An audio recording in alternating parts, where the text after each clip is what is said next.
ಮುಂದಿನ ಸುದ್ದಿಗೆ ಹೋಗೋಣ. ಪ್ರಧಾನಿ ನರೇಂದ್ರ ಮೋದಿಯವರ 3ನೇ ಟರ್ಮ್ ಇದು. ಜೂನ್ ಬಂದರೆ 1 ವರ್ಷ ಕಂಪ್ಲೀಟ್ ಆಗುತ್ತೆ. ಮೇ ಎಂಡು ಅಥವಾ ಜೂನ್ ಫಸ್ಟ್ ವೀಕ್ನ ಆಸುಪಾಸಿನಲ್ಲಿ ಕ್ಯಾಬಿನೆಟ್ ರೀಶಫಲ್ ಆಗುತ್ತೆ ಅಂತ ದೆಹಲಿಯಲ್ಲಿ ತುಂಬ ಸುದ್ದಿ. ನಾನು ಆರಂಭದಲ್ಲೇ ಹೇಳ್ಬಿಡ್ತೀನಿ, ಪ್ಯೂರ್ ಸ್ಪೆಕ್ಯುಲೇಷನ್. ಮೋದಿ ಅಮಿತ್ ಶಾ ಹೀಗೆ ಮಾಡ್ತಾರೆ ಅಂತ ಹೇಳೋದು ಕಷ್ಟ. ಬಟ್ ಇತ್ತೀಚೆಗೆ ನಡೆದ ಬೆಳವಣಿಗೆಗಳ ಆಧಾರದ ಮೇಲೆ ಒಂದು ಚರ್ಚೆ ಆಗ್ತಾ ಇದೆ. ಕ್ಯಾಬಿನೆಟ್ ರೀಶಫಲ್ ಆಗಿಬಿಡುತ್ತೆ.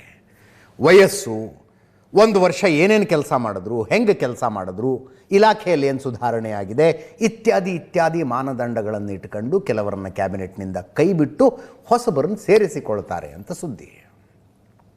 ನೀವು ಟ್ರ್ಯಾಕ್ ರೆಕಾರ್ಡ್ ನೋಡಿದ್ರೆ ನರೇಂದ್ರ ಮೋದಿ 2014ರಲ್ಲಿ ಪ್ರಧಾನಿಯಾದ ನಂತರ 2 ವರ್ಷ ಕಳೆದ ಮೇಲೆ ಕ್ಯಾಬಿನೆಟ್ ರೀಶಫಲ್ ಆಗಿತ್ತು. 2 ವರ್ಷ ಆದಮೇಲೆ ಪರ್ಫಾರ್ಮೆನ್ಸ್ ಬೇಸ್ಡ್. 2019ರಲ್ಲಿ ಪ್ರಧಾನಿಯಾದ ನಂತರವೂ 2 ವರ್ಷ ಕಳೆದ ಮೇಲೆ ಒಂದು ಸಲ ಕ್ಯಾಬಿನೆಟ್ ರೀಶಫಲ್ ಮಾಡಿದ್ರು. 3ನೇ ಟರ್ಮಿಗೆ ಪ್ರಧಾನಿಯಾಗಿರುವಾಗ 1 ವರ್ಷ ಕಳೆದ ಮೇಲೆ ಮಾಡ್ತಾರಾ, ಕ್ಯಾಬಿನೆಟ್ ರೀಶಫಲ್ ಆಗುತ್ತಾ? V don't no. ಚರ್ಚೆ ಅಂತೂ ಆಗ್ತಾ ಇದೆ. 2 ದಿನಗಳ ಹಿಂದೆ, ಇವತ್ತು 17, 15ನೇ ತಾರೀಕು ಪ್ರಧಾನಮಂತ್ರಿಯವರು ರಾಷ್ಟ್ರಪತಿ ದ್ರೌಪದಿ ಮುರ್ಮು ಅವರನ್ನು ಭೇಟಿಯಾಗಿ ಮಾತುಕತೆ ನಡೆಸಿದ್ರು. ಕ್ಯಾಬಿನೆಟ್ ರೀಶಫಲ್ ವಿಷಯಕ್ಕೆ ಅಂತಾನೆ ಸುದ್ದಿ ಹರಿದಾಡ್ತಾ ಇರೋದು.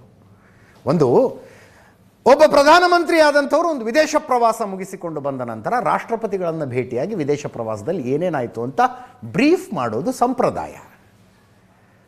ನರೇಂದ್ರ ಮೋದಿಯವರು ಹೋಗಿದ್ದರು. ಅಲ್ಲಿಂದ ಬಂದ ಮೇಲೆ ಇಂತಿಂಥ ಮಾತುಕತೆಗಳಾದವು, ಬೈಲ್ಯಾಟ್ರಲ್ ಟಾಕ್ಸ್ ಇಂತಿಂಥದ್ದಾಯಿತು, ಇಷ್ಟಿಷ್ಟು ಒಪ್ಪಂದಗಳಿಗೆ ಸೈನ್ ಹಾಕಿದ್ದೀವಿ, ಇತ್ಯಾದಿ ಬ್ರೀಫ್ ಮಾಡುವುದಕ್ಕೆ ಆ ಭೇಟಿಯಾಗಿತ್ತು ಅಂತ ಕೆಲವರು ಅಂತಾರೆ. ಇಲ್ಲ ಕ್ಯಾಬಿನೆಟ್ ರೀಶಫಲ್ ಮಾಡೋದಕ್ಕೆ ಹೊರಟಿದ್ದೀವಿ ಅಂತ ಹೇಳಕ್ಕೆ ಹೋಗಿದ್ರು ಅಂತ ಮತ್ತೆ ಕೆಲವರು ಅಂತಾರೆ. ಅದಾದ ಮೇಲೆ ಹಿರಿಯ ಸಚಿವರುಗಳ ಜೊತೆಗೆ ಒಂದು ಸಭೆ ಮಾಡಿದ್ರು ಅವರು. ಈಗ ಹಿರಿಯ ಸಚಿವರುಗಳ ಜೊತೆ ಸಭೆಯಲ್ಲಿ ಕ್ಯಾಬಿನೆಟ್ನಿಂದ ಯಾರನ್ನು ಬಿಡಬೇಕು, ಯಾರನ್ನು ತಗೋಬೇಕು ಅಂತಾನೆ ಚರ್ಚೆ ಆಗಿದೆ ಅಂತ ಕೆಲವರು ಅಂತಾರೆ. ನರೇಂದ್ರ ಮೋದಿ, ಅಮಿತ್ ಶಾ ಅವರ ಸ್ವಭಾವ ಅಲ್ಲ ಅದು. ಅವ್ರ ಜೊತೆಗೆಲ್ಲ ಚರ್ಚೆ ಮಾಡಿ ಇಂಥವ್ರನ್ನ ಇಟ್ಕೊಳ್ಳೋಣವ, ಇಂಥವ್ರನ್ನ ತಗೊಳ್ಳೋಣವ, ಇವ್ರನ್ನ ಕೈ ಬಿಟ್ಬಿಡೋಣವ ಅಂತೆಲ್ಲ ಚರ್ಚೆ ಮಾಡುವ ಸ್ವಭಾವನೂ ಅಲ್ಲ. ಆದರೂ ದೆಹಲಿಯ ರಾಜಕಾರಣದ ವಲಯದಲ್ಲಿ ಚರ್ಚೆ ಆಗ್ತಾ ಇದೆ. ಈಗ ಮೋದಿ, ಅಮಿತ್ ಶಾ, ರಾಜನಾಥ್ ಸಿಂಗ್ ಇಂಥ ಹಿರಿಯ ನಾಯಕರುಗಳ ಕೂತ್ಕೊಂಡು ಚರ್ಚೆ ಮಾಡಿದರೆ ಆ ಮಾತು ಬೇರೆ. ಅಲ್ಲಿ ಪಿಯೂಷ್ ಗೋಯಲ್ ಇತ್ಯಾದಿ ಇದ್ದರು. ಜೆ ಪಿ ನಡ್ಡಾ ಅವರು ಇದ್ರಂತೆ. ಕ್ಯಾಬಿನೆಟ್ ರೀಶಫಲ್ಗೆ ಆಗಿರಲಿಕ್ಕಿಲ್ಲ ಅಂತಾನೂ ಒಂದು ಮಾತಿದೆ. ಅಕಸ್ಮಾತ್ ಕ್ಯಾಬಿನೆಟ್ ರೀಶಫಲ್ ಆದರೆ ಕರ್ನಾಟಕದ ವಿಶೇಷ ಕುತೂಹಲ, ಇದೊಂದು ಸಂಖ್ಯೆ ಒಂದು ಹೇಳಬೇಕಾಗಿತ್ತು ನಿಮಗೆ. ಒಟ್ಟು 81 ಸಚಿವರನ್ನು ಮಾಡಿಕೊಳ್ಳೋದಕ್ಕೆ ಮೋದಿಯವ್ರಿಗೆ ಅವಕಾಶ ಇದೆ. 72 ಜನ ಸಚಿವರಿದ್ದಾರೆ. 9 ಖಾಲಿ ಇರುವ ಸ್ಥಾನಗಳೇ 9 ಇದ್ದಾವೆ. ಆ 9ನ್ನು ಫಿಲ್ ಮಾಡ್ಕೊಂಡ್ರೆ 9ಕ್ಕೆ 9 ತಗೊಳ್ಳೋದಿಲ್ಲ, ಒಂದು 3-4 ಖಾಲಿ ಇಟ್ಕೊಂಡಿರ್ತಾರೆ ಯಾವಾಗಲೂ. 9ನ್ನು ಫಿಲ್ ಮಾಡ್ಕೊಂಡ್ರೆ ಕ್ಯಾಬಿನೆಟ್ ವಿಸ್ತರಣೆ ಆಗುತ್ತೆ. ಈ 72ರಲ್ಲಿ ಕೆಲವ್ರನ್ನ ಕೈ ಬಿಟ್ಟು ಇನ್ನು ಕೆಲವ್ರನ್ನ ತಗೊಂಡ್ರೆ ಕ್ಯಾಬಿನೆಟ್ ರೀಶಫಲ್ ಆಗುತ್ತೆ. 2ರಲ್ಲಿ ಏನು ಮಾಡ್ತಾರೆ, ಏನಾದರೂ ಮಾಡ್ತಾರಾ ಅನ್ನೋದು ಒಂದು. ಕರ್ನಾಟಕದ ಜನರಿಗೆ ಕರ್ನಾಟಕದಲ್ಲಿ ಚರ್ಚೆ ಆಗುವಂಥದ್ದು ಕ್ಯಾಬಿನೆಟ್ಗೆ ಅಣ್ಣಾಮಲೈ ಹೋಗ್ಬಿಡ್ತಾರೆ ಅಂತ. ತಮಿಳುನಾಡು ರಾಜ್ಯಾಧ್ಯಕ್ಷ ಸ್ಥಾನದಿಂದ ಬೇರೆ ಬೇರೆ ರಾಜಕೀಯ ಸನ್ನಿವೇಶದ ಕಾರಣಕ್ಕಾಗಿ ಕೆಳಗಿಳಿಯಬೇಕಾದ ಪರಿಸ್ಥಿತಿ ಬಂತು. ಅವರು ಕೆಳಗಿಳಿದ ನಂತರ ತುಂಬ ಚರ್ಚೆ ಆಗ್ತಾ ಇದೆ, ಅಣ್ಣಾಮಲೈ ಅವ್ರನ್ನ ಸೆಂಟ್ರಲ್ ಕ್ಯಾಬಿನೆಟ್ಟಿಗೆ ತಗೊಳ್ತಾರೆ ಅಂತ. Is there a possibility? We don't know. Cabinet reshuffle ಆಗೋದೇ ಸ್ಪೆಕ್ಯುಲೇಷನ್ ಅಂತ ಹೇಳ್ತಾ ಇದ್ದೀವಿ. ಇನ್ನು ಅಣ್ಣಾಮಲೈ ಅವ್ರ ಕ್ಯಾಬಿನೆಟ್ಟಿಗೆ ಹೋಗೋದನ್ನು ಖಚಿತವಾಗಿ ಹೆಂಗೆ ಹೇಳೋಣ? ಹಂಗೊಂದು ಸುದ್ದಿ ಇದೆ, ಅವ್ರನ್ನ ಕ್ಯಾಬಿನೆಟ್ಟಿಗೆ ತಗೋತಾರೆ ಅಂತ. ಆ ಒಂದು ಅಣ್ಣಾಮಲೈ ಅವ್ರಿಗೆ ಏನೋ ಸ್ಥಾನಮಾನ ಕಲ್ಪಿಸಿ ಕೊಟ್ಟು ಬಿಡಬೇಕು ಅನ್ನುವ ತುಡಿತ ಅಲ್ಲ ಅದು. ತುಡಿತವೂ ಇರಬಹುದು, ಬಟ್ ಅದೇ ಮೇಜರ್ ಪಾಯಿಂಟ್ ಅಲ್ಲ. ಮುಂದಿನ ವರ್ಷ ತಮಿಳುನಾಡಿನಲ್ಲಿ ವಿಧಾನಸಭಾ ಚುನಾವಣೆ ಮುಂದಿನ ವರ್ಷ. ಈ ಸಲ ಅಕ್ಟೋಬರು ಬೇಡ ನವೆಂಬರ್ಗೆ ಬಿಹಾರದಲ್ಲಿ ಎಲೆಕ್ಷನ್ ಇದೆ. ಆದ್ದರಿಂದ ಬಿಹಾರದಲ್ಲಿಯೂ ಮಿತ್ರ ಪಕ್ಷಗಳಿಂದ ಕೆಲವರು ಕ್ಯಾಬಿನೆಟ್ಟಿಗೆ ಬರಬಹುದು ಅಂತಿದ್ದಾರೆ. ಈಗ ಬಿಹಾರಕ್ಕೆ ಕ್ಯಾಬಿನೆಟ್ ಸ್ಥಾನಮಾನಗಳನ್ನು ಕೊಟ್ಟಿರುವಾಗ, ಅಂದರೆ ಮೊದಲನೇ ಸಲನೇ ಇವರು ಸರ್ಕಾರ ರಚನೆ ಆಗುವಾಗಲೇ ಏನೇನು ಕೊಡಬೇಕು ಕೊಟ್ಟುಬಿಟ್ಟಿದ್ದಾರೆ. ಅಲ್ಲಿ ಬಜೆಟ್ನಲ್ಲೂ ಏನೇನು ಕೊಡಬೇಕು ಕೊಟ್ಟುಬಿಟ್ಟಿದ್ದಾರೆ. ಮತ್ತೆ ಬಿಹಾರದ ಚುನಾವಣೆಗಳನ್ನು ಗಮನದಲ್ಲಿಟ್ಕೊಂಡು ಸ್ಥಾನಮಾನಗಳನ್ನು ಮತ್ತೆ ಕೊಡ್ತಾರಾ? ಅಬ್ಸಲ್ಯೂಟ್ಲಿ ಸ್ಪೆಕ್ಯುಲೇಷನ್ನು.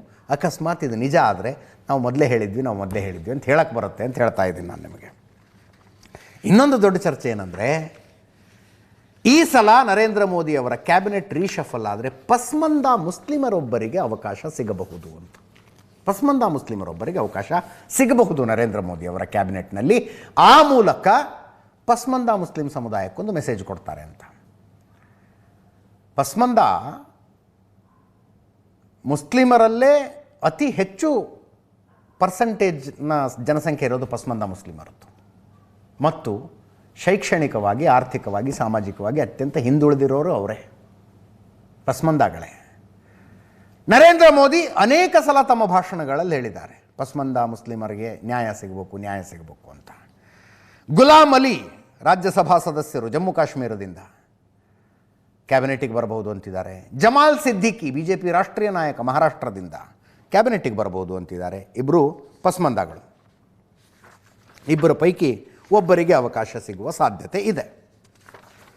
ಇನ್ನು ನೇರವಾಗಿ ಇನ್ನೊಂದು ಇಂಟರ್ನ್ಯಾಷನಲ್ ಸುದ್ದಿಗೆ ಹೋಗ್ಬಿಡೋಣ.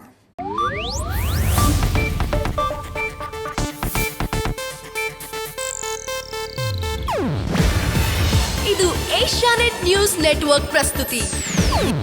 ನೀವು ನೋಡ್ತಿದ್ದೀರಾ ಏಷ್ಯಾನೆಟ್ ಸುವರ್ಣ ನ್ಯೂಸ್.